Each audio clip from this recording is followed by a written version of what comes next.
semua, perkenalkan nama saya Niha, NIM 24211001. Saya berasal dari Prodi Pendidikan Biologi kelas A sore. Nah, apa sih itu porifera? Nah, porifera berasal dari bahasa Latin yaitu porus, yakni pori atau lubang, dan vere, yakni mempunyai.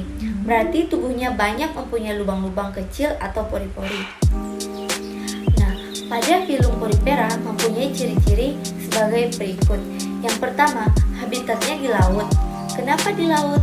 Karena proses pembentukan tubuh dari porifera membutuhkan mineral-mineral laut tersebut. Yang kedua, heterotrof, yaitu tidak bisa menciptakan zat makanannya sendiri.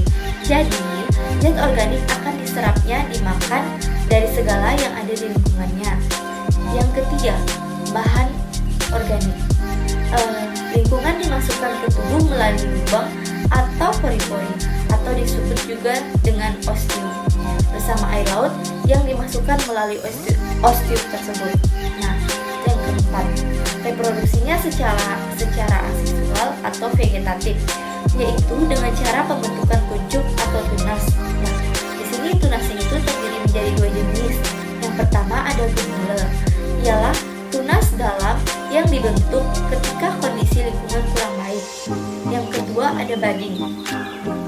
Bading ini ialah tunas luar yang dibentuk ketika kondisi lingkungan membutuhkan.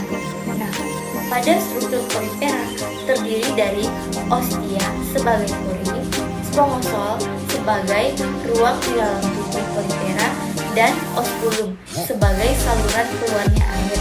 Nah, di sini pada lapisannya terdiri dari yang pertama adalah lapisan ectoderm, dan yang kedua ada lapisan endoderm. Nah, pada sel-sel yang terdapat pada tubuh porifera, yakni yang pertama ada leukosit sebagai penghasil kolagen.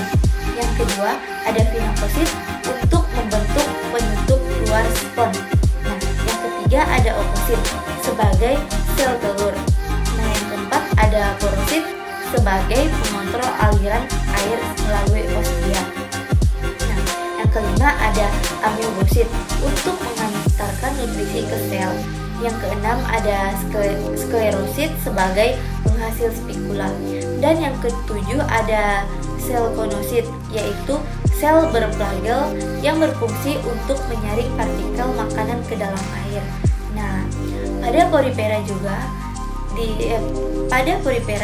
dapat diklasifikasikan. Nah, berdasarkan tipe saluran airnya, berikut ialah tipe-tipe saluran air yang terdapat pada porifera.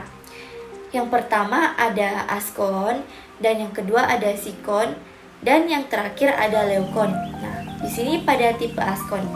Nah, tipe askon ini ialah jika air masuk melalui pori-pori langsung diteruskan menuju bagian spongosol atau rongga. Nah, yang kedua ada tipe sikon. Nah, tipe sikon ini jika air masuk melalui pori-pori diteruskan ke saluran radial yang berdinding baru kemudian masuk ke daerah spongosol.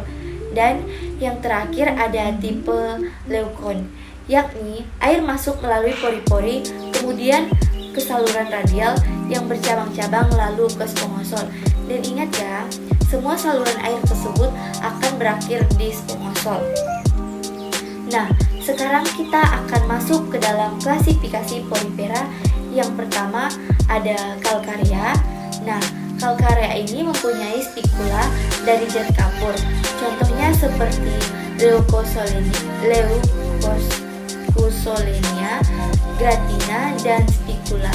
Dan yang kedua ada hexatinellida, mempunyai spikula yang tersusun dari zat silikat. Contohnya eulectella. Dan yang terakhir ada demospermia. Nah, demospermia ini mempunyai spikula dari silikat dari bersama-sama dengan spomin atau hanya spomin saja. Contohnya ada euspermia dan spomina.